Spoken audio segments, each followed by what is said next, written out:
Donc 7 minutes, effectivement, le but, c'est pas de voir en détail la sémiologie, mais ça va être simplement de voir comment on peut manier des outils qui sont des outils nouveaux dans ce domaine. Comme on le sait très bien, les tumeurs cardiaques primitives sont très rares, c'est en gros 20%, 80% de tumeurs bénignes, et les localisations secondaires sont 20 fois plus fréquentes que les tumeurs primitives. Un des grands problèmes, c'est bien sûr la présentation qui est très peu spécifique de ces tumeurs. Il y a du retentissement général ou éventuellement local, mais globalement, l'imagerie joue un rôle très important. Alors, ce qui est intéressant, c'est de voir qu'il y a une différence d'étiologie en fonction des différentes localisations. Il y a des tumeurs qui atteignent l'ensemble des tuniques et des cavités cardiaques. Et il y a des tumeurs qui se localisent plus précisément dans certains endroits. Par exemple, l'oreillette droite, qui est très fréquemment atteinte, c'est essentiellement les angiosarcomes et les lymphomes. Si on commence à parler d'une classification un petit peu anatomique, il est évident qu'on va énormément bénéficier des techniques d'imagerie en coupe. Vous voyez ici la capacité de reformatage multiplan que vous connaissez bien, par exemple du scanner, mais c'est également le cas avec l'IRM. Alors, là, l'idée n'est pas d'opposer, mais bien entendu de regarder quels sont les outils à notre disposition. L'échographie va être évidemment l'élément en première ligne dans un très grand nombre de cas pour la visualisation, la détection d'une masse et pour ses conséquences hémodynamiques et valvulaires. Le scanner va être un excellent examen anatomique sur la localisation de la masse, et ça c'est vraiment très intéressant, mais aussi pour son extension locale et surtout régionale.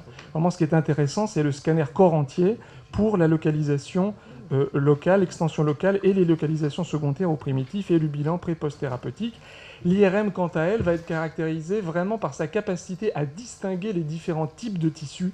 Et c'est vraiment cette caractérisation tissulaire qui va être vraiment au premier plan.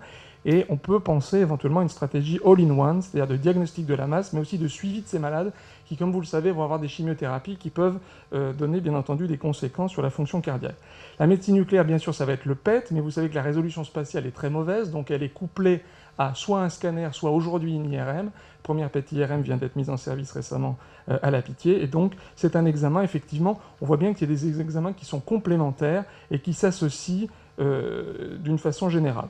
Que nous disent les guidelines? Que c'est assez simple, c'est que l'IRM est considéré comme supérieur à l'échocardiographie et doit être utilisé de façon régulière pour les patients dans l'évaluation des masses intra- et extracardiaques. Je pense que je préfère au terme de supérieur le terme de complémentaire.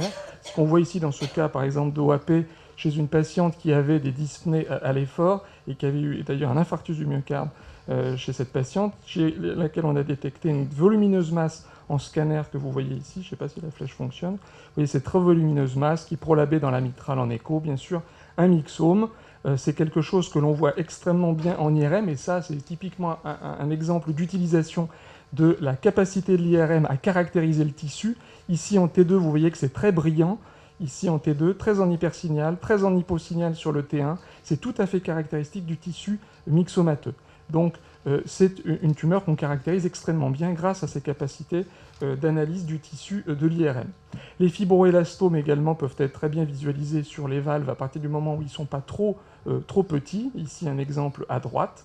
Le fibrome, bien entendu, vous savez très bien que la fibrose, d'une façon générale, peut être très bien visualisée en IRM, et donc, bien entendu, par voie de conséquence, un fibrome va avoir une sémiologie dans laquelle je ne rentre pas ici, tout à fait caractéristique. Ici, un énorme fibrome du septum.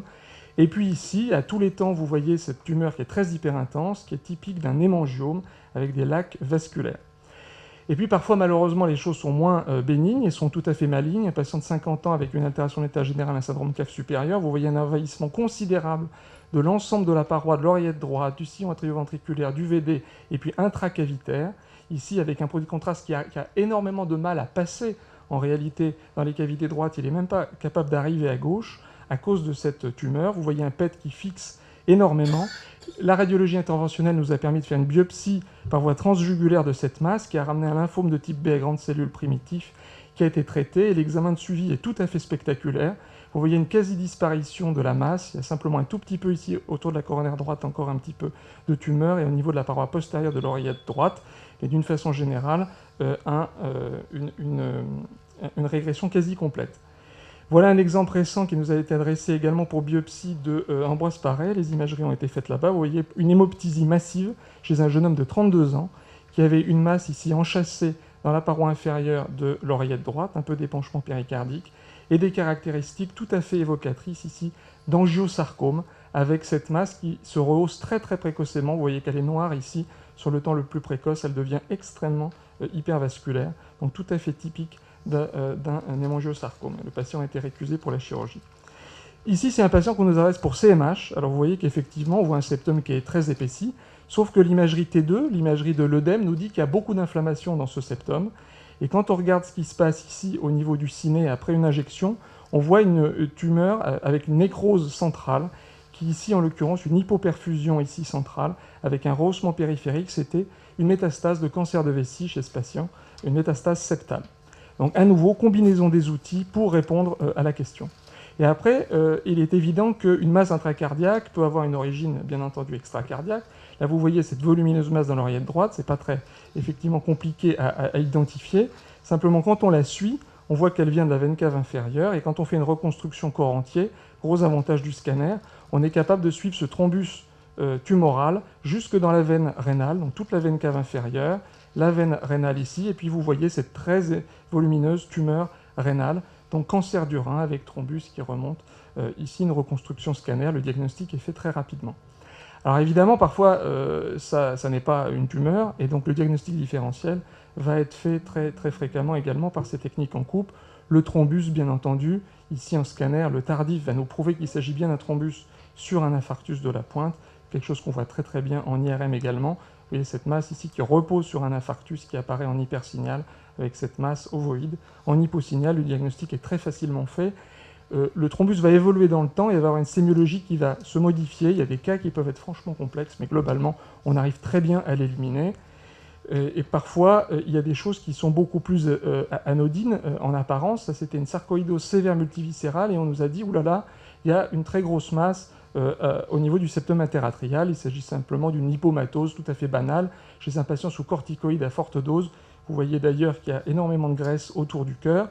Le piège ici, c'est qu'il y avait également, donc voilà ici, la lipomatose interatriale, tout à fait bénigne, mais il y avait également un petit thrombus en bout de cathéter. Vous savez que ces malades, ils ont des portes à 4 et ils ont de plus en plus de thrombus. On voyait également un petit thrombus ici que l'on retrouve sur cette image-là, et puis ici au niveau de l'image de perfusion. Et puis il y a bien sûr des diagnostics différentiels un peu plus rares, et là, la vidéo ne semble pas passer. Elle devrait passer. Non, ça passe pas bien, mais enfin il s'agissait ici d'un épaississement très très caractéristique avec un aspect en as de pic d'une fibrose endomyocardique, mais on est quand même bien content d'avoir une imagerie qui montre la fibrose, puisqu'ici on en a la preuve, avec ici vous voyez une fibrose très importante endocardique de l'ensemble de cette pointe du ventricule gauche, et puis il y a également des CMH apicales qui sont parfois difficiles à dégager avec du rehaussement tardif. Ici vous voyez ces rehaussements tardifs qui nous permettent d'affirmer qu'il ne s'agit bien sûr pas d'une tumeur, mais d'une autre maladie. Puis ici, un cas récent qu'on a rapporté ensemble récemment dans Circulation, parce qu'il nous a vraiment posé question, qui était cette masse du ventricule droit. Vous voyez ici une masse très importante du ventricule droit et également du septum. Et quand on regarde bien en détail les choses, on se rend compte que simplement la partie ventriculaire droite du septum est intéressée. Donc c'est vraiment une hypertrophie ventriculaire droite extrêmement sévère. Les marqueurs d'œdème nous ont montré qu'il existait un œdème absolument majeur au niveau de cette lésion. Et ici, un rehaussement tardif absolument majeur, ça, qui a conduit à la biopsie. Il s'agissait d'une sarcoïdose du ventricule droit isolée chez ce patient. Donc des diagnostics complexes également bénéficient d'une mise en commun des différentes techniques d'imagerie et de multiples paramètres au sein des techniques d'imagerie. Enfin, et pour terminer, il est évident qu'on rentre dans l'ère dans laquelle on a énormément de malades qui vont avoir des complications cardiaques de chimiothérapie, et il est intéressant d'avoir une technique d'imagerie qui permet une quantification de la fonction cardiaque, en particulier systolique, extrêmement précise. Je rappelle juste un seul chiffre, qui est celui de l'étude de Gros-Truès, qui est assez intéressante quand même pour les gens qui font de la recherche clinique, c'est que la réduction de l'échantillon nécessaire pour montrer une diminution de 10 ml du volume ou de 3% de la fraction d'éjection entre l'écho et l'IRM est de 80 à 90%. Donc ça permet de mettre les choses en perspective dans ce cadre-là. Et puis également, il y a les complications de la radiothérapie avec des formes constrictives. Vous avez ici une forme avec un épaississement péricardique tout à fait important, des modifications de flux transmitral et de la veine cave inférieure et de la tricuspide associées en IRM, et puis le scanner qui, en complément, va nous montrer ces coques calcifiées et leur organisation spatiale. Enfin, et je terminerai là-dessus, le futur, c'est bien sûr des marqueurs que l'on voudrait plus précoces, Et dans ces marqueurs les plus précoces, et ça c'est également vrai en échographie, il y a bien entendu la déformation, le strain qui a été proposé avec des modifications ici des patients sous anthracycline, des volumes ventriculaires, de la fraction d'éjection, mais aussi de la déformation myocardique. C'est des choses qu'on peut faire également tout à fait bien en scanner. Et puis des modifications de la rigidité artérielle qui a été montrée ici en IRM. Puis la deuxième chose, c'est l'approche tissulaire avec des marqueurs d'œdème précoce, de modification de la matrice extracellulaire par ces nouvelles technologies de cartographie du T1 en particulier qui sont très intéressantes. Il commence à y avoir des études là-dessus. Il y a des papiers dans les anthracyclines chez les enfants là-dessus. Et ça, c'est probablement extrêmement prometteur, bien que pas tout à fait mûr pour la clinique. Je vous remercie. Merci Alban. Alors, on va prendre un peu de temps pour se poser quelques questions. Est-ce qu'il y a des questions d'abord de la part de l'auditoire? Oui. Alors, concernant les tumeurs cardiaques, elles sont effectivement très rares. Ce qui est plus fréquent, c'est les thrombies. Et parfois, il peut y avoir une confusion, parce qu'il peut y avoir, malgré ce qu'on dit, un rehaussement tardif trompeur des tumeurs. Et surtout dans cette séquence d'inversion-récupération qu'on utilise pour le rehaussement tardif. Donc, dans ces cas-là, je pense qu'il faut le savoir. Il ne faut pas éliminer facilement un thrombus rien que parce que l'image se rehausse. Et donc, des séquences de polarité, les séquences PSIR, ou bien augmenter le T1, comme le T1 de thrombus est plus important que celui du myocarde. Mais il faut savoir que ça peut exister, il peut y avoir une ambiguïté d'annulation du signal du rehaussement tardif du thrombus, et il ne faut pas tomber dans ce piège-là. Alors Yvan, je suis tout à fait d'accord avec toi que ça peut être difficile parfois de différencier un thrombus d'une tumeur. En revanche, sur l'aspect sémiologique, le thrombus simplex ne se rehausse pas. Ça, c'est la règle. C'est que justement, le thrombus ne doit pas se rehausser. C'est là où c'est pas si simple. C'est que parfois, le thrombus peut malgré tout se rehausser. Ça dépend de son âge, donc de la quantité de la dégradation de l'hémoglobine au sein du thrombus. Ça modifie les propriétés magnétiques. Et donc, ça va modifier l'image. Et donc, il va effectivement y avoir, entre un thrombus jeune, un thrombus d'âge moyen et un très vieux thrombus quasi plan, par exemple, quasi endothélialisé sur une cicatrice d'infarctus, il va y avoir un signal différent. Mais la sémiologie princeps simple du thrombus, c'est qu'il ne se rehausse pas. Il n'est pas perfusé, en d'autres termes. Autre question? Moi,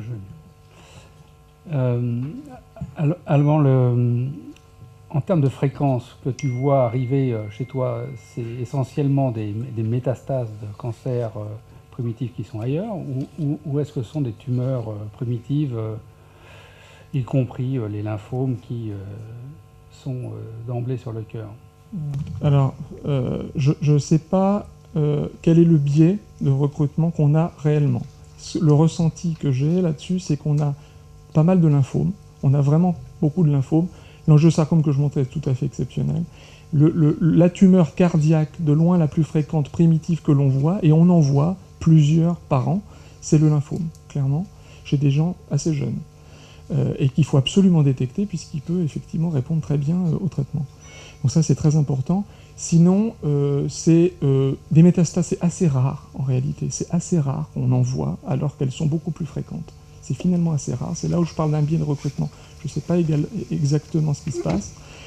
Et sinon, c'est beaucoup de fausses tumeurs et des myxomes dans les bénins. Alors, j'ai l'impression qu'il y a deux modes de recrutement pour vous des patients. Il y a des découvertes fortuites lors du bilan, Bodyscan, Body, IRM, trouver des localisations, on va chercher un primitif, ou en tout cas ça n'était pas connu. Et puis vous avez, c'est ce qui m'intéresse plus, ces fameux patients qui sont sélectionnés par le cardiologue échographiste et qui vous adressent pour caractériser le type de tumeur. Est-ce que tu as l'impression que pour cette indication-là, il y a eu vraiment des progrès qui permettent vraiment de caractériser le type de tumeur? C'est-à-dire, est-ce qu'aujourd'hui tu as une sécurité suffisante pour faire un diagnostic, entre guillemets, histologique à l'image D? Alors, ce qu'on souhaiterait, c'est bien sûr faire de l'imagerie histologique. On n'en est pas là pour l'instant. On est sur le multiparamétrique, c'est-à-dire qu'on n'a rien de parfaitement spécifique en dehors du sarcome, comme je vous ai montré, qui alors lui a un blush immédiat, enfin qui a des lacs vraiment vasculaire, donc c'est très hypervasculaire, et quand ça envahit, c'est un angiosarcome. Quand c'est bien rond, c'est en général un hémangiome. Voilà, donc là, on est à peu près certain sur cette sémiologie-là. Dans d'autres tumeurs, c'est souvent plus incertain. Ce qui rend les choses quand même très performantes, c'est la combinaison des critères. Et quand on combine les critères morphologiques avec les critères éventuellement d'évolution, si on les a, et avec les critères de perfusion et de présence de fibrose, d'élimination d'une présence de graisse, puisque l'IRM est également très spécifique pour la graisse, on peut vraiment classer les tumeurs avec finalement une précision assez importante, sans jamais être sur aucun critère spécifique. Et donc on n'est jamais histologique. Mais globalement, quand même, on s'en sort bien.